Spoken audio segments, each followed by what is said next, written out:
ডালের বড়ার তরকারি তো সবাই খেয়েছো। চলো আজকে আমি তোমাদের সাথে শেয়ার করি একটু ইউনিকভাবে ডালের বড়ার তরকারি। তো প্রথমেই এখানে মা দু রকম ডাল মিশিয়ে বেটে নিয়েছে, তাতে দিয়েছে রসুন কুচি, লঙ্কা কুচি। তারপরে এখানে স্পেশাল যেটা ছিল সেটা হচ্ছে চিকেন কুচিয়ে দেওয়া হয়েছিল। হ্যাঁ, যেটা কিন্তু একদম মাংসের মতো টেস্ট লাগবে। যারা একদম নিরামিষ খেতে পারো না তারা কিন্তু প্রায় অল্প একটু মাংস দিয়েই এটা করে নিতে পারো, খুব বেশি প্রয়োজনও নেই। তো আমি এখানে সবটা মাখিয়ে সুন্দর মতো বড়া শেপ দিয়ে ভেজে নিয়েছি।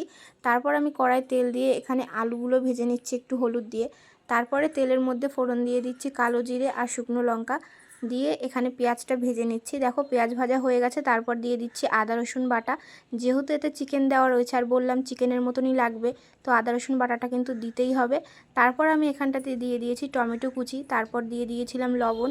তারপর এখানটায় হলুদ গুঁড়ো, লঙ্কার গুঁড়ো, জিরের গুঁড়ো তোমরা নিজেদের হিসাব মতো করো। তো আমি এখানে সব মশলাগুলো দিয়ে কিন্তু লো ফ্লেমে ভালোভাবে কষিয়ে নিয়েছি। তারপর আমি এখানে ভেজে রাখা আলুগুলো দিয়ে দিয়েছি।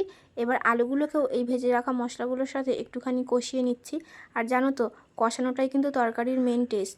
তো আমি এখানটায় জল দিয়ে দিয়েছি। আর হ্যাঁ, জলের পরিমাণটা একটু বেশি দিও, তার কারণ বড়াগুলো কিন্তু জলে যেতেই একদম ফোলা শুরু করে দেবে আর সব জল টেনে নেবে। তো দেখো এখানে কিন্তু আমার রান্না একদম হয়ে গেছে।